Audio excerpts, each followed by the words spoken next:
light on this coaching issue, because I think it's something that we've seen a lot of rumours going around. I know you've said next Thursday everybody will have a much clearer picture on the actual way forward for Bafana. But can you clarify, Carlos Queiroz, have you guys actually spoken to him? Is Gordon's job safe? Good morning, Danny. Good morning. Well, the factual position is as follows. One, that Gordon has a contract that runs to an end towards June. Because as you know, the football associations work on a 4-year cycle from World Cup to World Cup. So our cycle would have ended with the Brazil World Cup. Unfortunately, we didn't qualify. So we are now planning for the next cycle, from 2014 Brazil to 2018 Russia. And it is in that context that the International Board and the Technical Committee will make an assessment not only of Gordon, but of all the coaches and the total program to make sure that it's in place to pursue qualifications on the way to 2018 Russia. And those are 2015 African Cup of Nations in Morocco, 2016 Chan, 2017 African Cup of Nations in Libya, 2018 the Chan in January, February, and then in June in 2018 the World Cup in Russia. So all of those things will be discussed, and it is in that context that there will be an assessment made in terms of Gordon's performance, and a decision will be made. Dr. Jordaan, have you guys been in discussions with other coaches? No, as I said before, there is no vacancy at this stage, so I think all of the discussion came out of the fact that Carlos Queiroz attended the Chan matches. He lives in Mozambique, he's a Mozambican, and he came to watch two things. One, Mozambique, and also Nigeria, because he's in the group in the World Cup and he's up against Nigeria, so he came to make his own assessment. All right, let's chat a little bit about the lekgotla that took place. It was a major meeting, and some of the big resolutions that you guys came to is a focus on development at school level, development at club level, development of coaches and scouts. But these are things that, as a national body, SAFA have always had their eye on. Why was it important now to highlight that? Well, firstly is to determine the gaps. We all say that our future, or the future of this country and the future of society, remains the youth. And therefore the future of football also is what we do about the youth. And so we looked at a comprehensive, coordinated approach in the youth. And the first thing that we found is that while football is one of the most popular in the country, it is the least researched sport in the country.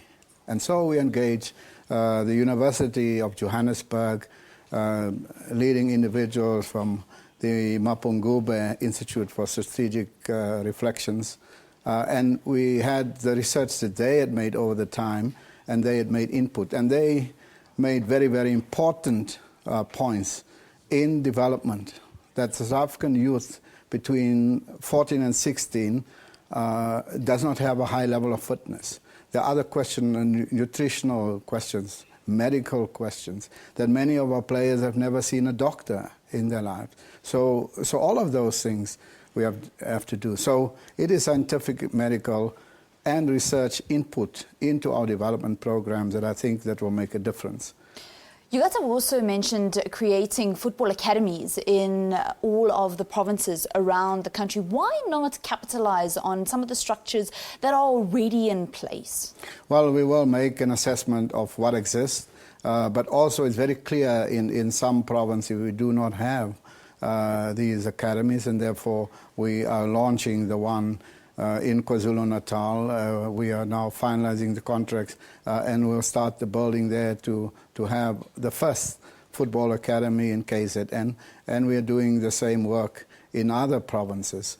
Because those are the finishing schools, you have to have scientific preparation of players that must compete internationally.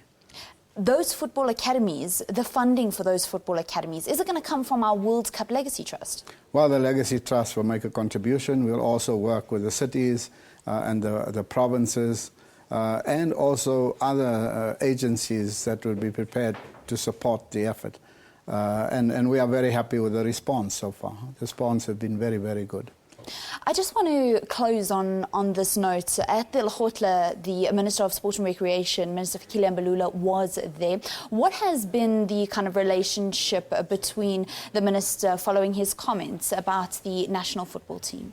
Well, we have an excellent relationship. We continue working because the Minister has, in terms of his national sports plan, a focus for South African sport to 2030.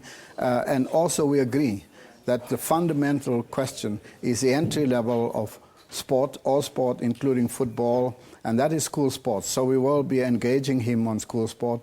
From our own side, we're going to already have interprovincial competition for the youth in under 17 and under 19. The under 17 will be now in March, and under 19 in April and May in Moroleng and Bloemfontein. And then the women's under 19 team will be in Modimolle from the 4th to the 9th of August. So there's an actual concrete plan, and we will engage with the Minister to see how we strengthen the overall drive on development, particularly focusing on school sport. Right, and not on comments made. No, look, those comments were made. The Minister came back and made it very clear that he was not happy. His refrain is, "I am not going to settle for mediocrity," that this country is a winning nation and we must build winning teams. And I think no one can disagree with him. Absolutely. Dr. Danny Jordaan, SAFA President, thank you very much for chatting to us here on A Morning Live. We wish you and the association all the best of luck to achieve the goals that you've set out. Thank you very much.